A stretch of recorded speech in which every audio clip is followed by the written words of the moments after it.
What would you change to make the Superspeedway racing even any better? I don't know. Whatever the adjustment needs to be. Yes. Can we get the drag out of these fucking cars? Jesus, I just. And part of this, I think it might have been Eric on his race review yesterday. He said, the reason why we have this type of racing now, partially, is because of the drivers. They said when the end of the Gen 6 era, people were getting too big, too many big blocks that you had to do to try to win races here. No, you didn't have to do them. Ask Denny. Yeah. And, people were, flipping over, which we're still have flips. With. We didn't have them this 20 weekend. almost did. 20 almost did. If they were up to speed, he might have. Don't want to see flips and all that stuff. And people just, doing bonsai moves to whatever to win races and make blocks, cause big wrecks. I get that point. However, NASCAR said, okay, we'll slow them down and we'll make the cars harder to get runs on. Well, guess what? Now you can't get a fucking run because the way the cars are. If you can get some drag out and have the only way to pass anybody is to shove them out there like Denny was trying to do. So. Yeah, with 9 to go. But that's what on stage one. But that's what I'm agreeing with what you're saying is Denny had no chance to win that stage unless he shoved Christopher Bell way out there. Yeah, and you can't do that really. I mean, it's just because the inside road is going to take your. This car is just it's so draggy and it's almost like I wish that there was more side force on these cars, so at least you could kind of side force them and at least get side draft. Side draft. To pull off and pull away from them for a minute. They're so close and they're in the first 2 lanes. The top is never used when they're trying. You had a little bit of that into stage 1 when Larson won. The top line did get going there for a few laps when they were going full out. So that was progress. We did have some racing at the top, but towards the end of the race, and I said it last week on the race preview. I said, whoever gets off pit road has to take the least amount of fuel. It's usually in mid-pack. I think I said this word for word last week. Is going to win the race. They're going to get out first and second. Priest, where was he before that pit stop? 15th? Yeah. Where was Cindric? Right around the same place. That's all it is. And you can't do anything like Mike Joy kept on saying yesterday.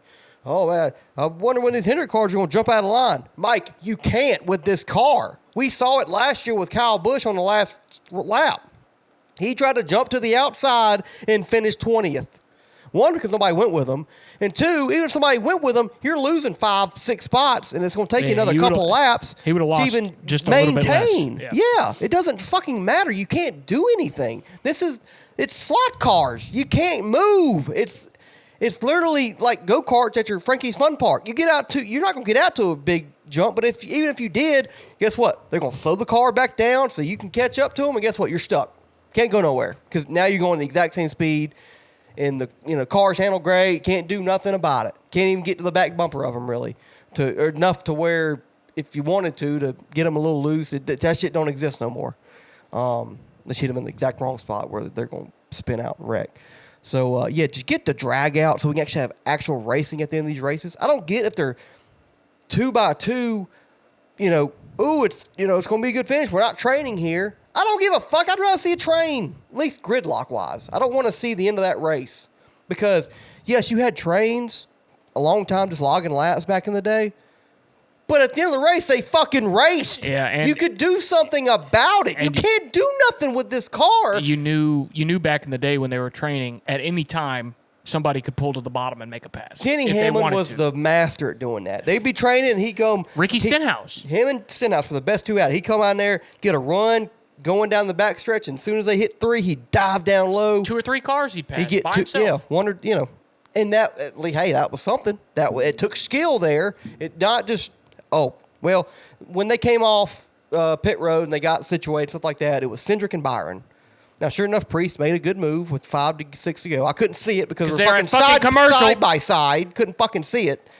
But Priest made a good move, but immediately when they got done, I was like, Cindric or Byron's going to win this race. Nothing you can do about it. I said that same thing last year about McDowell and Reddick. They came out first 2. McDowell's on the bottom. Reddick was at the top. And sure enough, Reddick won the race. Now, it was a little different way it worked out this year compared to last year. And Brad Keselowski probably should have won that race, but he didn't. But, yeah, I mean, you can't – if you are not the first car in each lane with 10 to go, there's no chance of you winning that race. There's no chance. And that's frustrating because that's not – like, we have – think about this, too. The people that watch NASCAR will watch every race, but the people that don't really care about NASCAR that much, but they hear that Daytona and Talladega are on, they're going to tune in to watch it because they know it's big packs, big racing, and you have big wrecks, which people that don't really care about NASCAR, they want to see those big wrecks. I don't blame them for it, and you put on that, like literally, but it's probably entertaining to the guys that don't know what they're watching. Maybe. I mean, it is 2x2, and you had a photo finish. Yeah, yippee.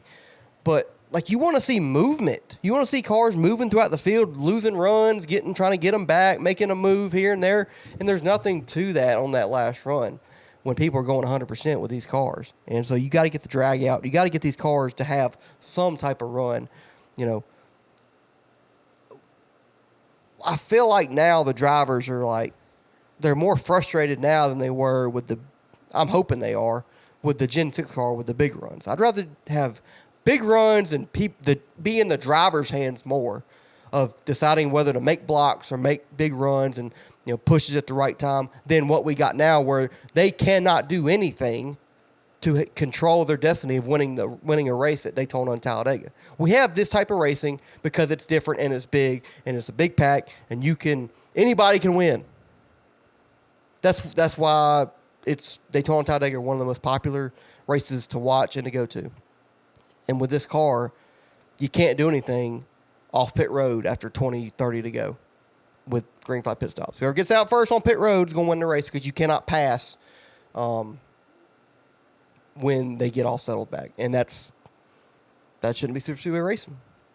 Yeah. And that's frustrating. So I would take the drag out, make these cars have big runs again. I don't give a shit about big blocks and big wrecks, at least to be fun to watch, and at least the drivers would be more in control of their own destiny at these type of tracks.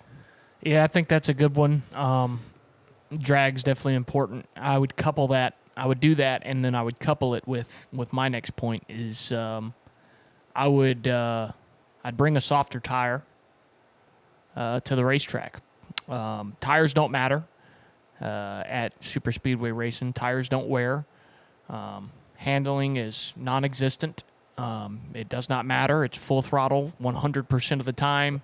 When you want to. Yeah, when you want to You're be. not saving gas. And that's what keeps these cars, packed up, which is, I guess, what NASCAR wants. But similar to the drag argument, back in the day when Dale Earnhardt Jr. was winning races at Talladega every year, and when the Daytona 500 felt important, and when these races were fun to watch, the best handling car that was also really fast won the race.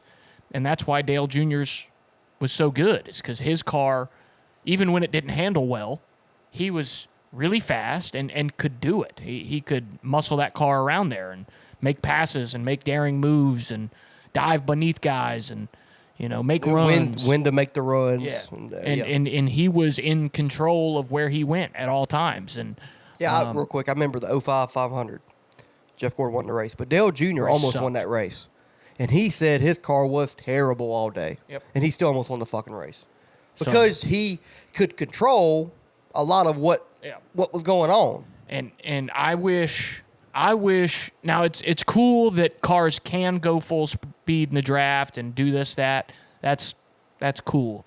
But if the cars didn't handle so good and you had to, breathe the throttle a little bit getting on entry, 20 laps into the run, some guys might not have to. And those guys should be rewarded for bringing a better race car to the racetrack. And they should be rewarded for being a better driver, being able to hold on to a looser race car. And, you don't see that anymore. And that's why you got guys like Now, Cody Ware didn't get a good finish, but that's why you see guys like Cody Ware running in the top 15 at these racetracks consistently and getting good finishes at these racetracks consistently is because the equipment does not matter. The driver does not matter. It's literally just hope you're in the right spot when the wreck comes and hope that your pit crew gets you out. I'll tell you that yesterday it was just about don't make a mistake on pit road and run mid-pack, save some fuel at the last pit stop comes around. Only got to stop for fuel for 2.5 seconds compared to the leaders that had to stop for 4.5 seconds. Yeah. Booyah. You got in front of them, you're going to win the race. Yeah. So that's it. It's about fuel mileage and it's about luck. And like you said, I mean, there were way better cars than the 2 and the 60 all day. And it wouldn't have mattered if that was the 15 and the 30. The 30? 5. Oh. Yeah, the 35. If I got 5. If it was the 15 and the 35, 2 of the worst full-time race cars every week, if those 2 cars were the front 2 cars, one of them probably would have won the race. 51. But and that's not good, in my opinion, and it's because the tires don't wear and guys don't have to manage equipment. It's the same thing we talk about on short tracks. It's a different style of racing, but when managing your equipment, off-throttle time doesn't exist at all, you're going to run into these issues, and the cars are going to stay packed together, and you're not going to be able to pass. And that's, like I said, the same issue that you have on short tracks is that the cars can run close together, but they can't pass each other. And, you come to Daytona, Talladega, the cars run close together, but you can't pass. If the guy in front of you is going all out, you're stuck, especially if you're too wide. And it's just frustrating. So I would bring a softer tire that wears. I get it. They don't want people blowing right fronts and smacking the wall and causing huge wrecks, but hell, even Kyle Busch had a tire problem. Yeah, I don't know how. He had damage, but that's true. Yeah, that's true. It was. Well, I thought it was his right. It was his left. I think his left front had the issue, but about to say he hit Brad with his left, but his tire problem was on his right. But the way suspension geometry, and I don't know this is that's why. True. Kyle said his car was the way the never suspension steering right.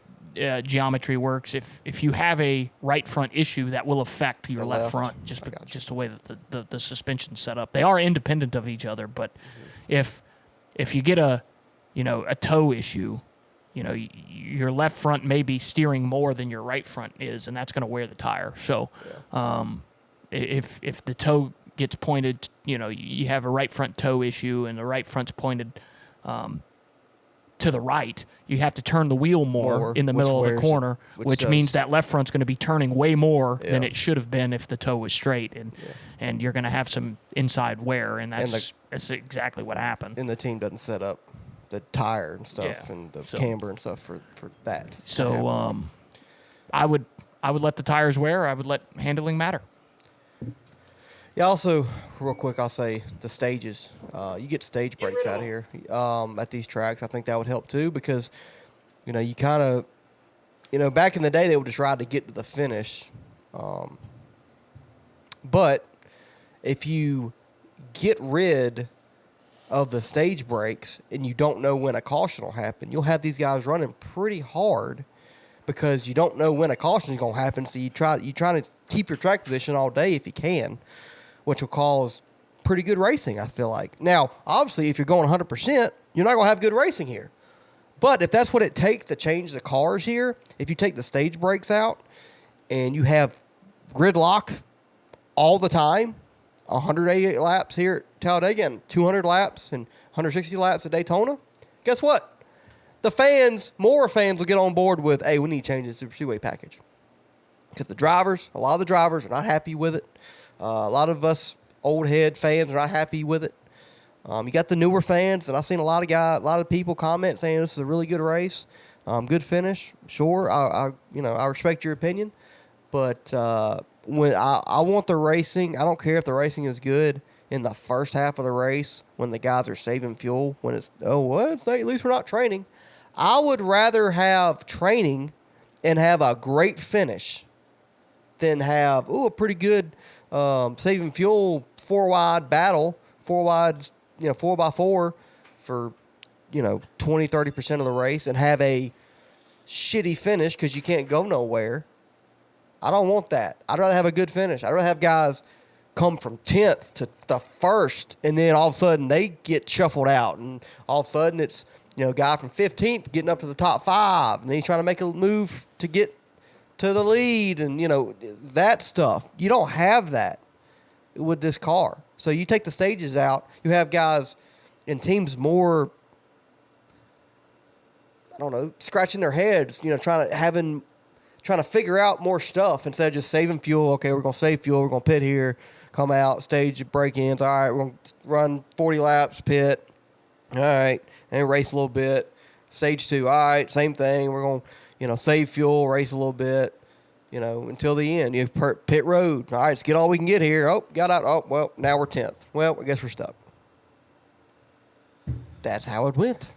Yep. That's how the race went. So if you get the stages out, I think that would, I don't know if it helped the racing at first, but I think it would raise an issue of what we got at these drafting style tracks, and that is when they're racing, you can't really race.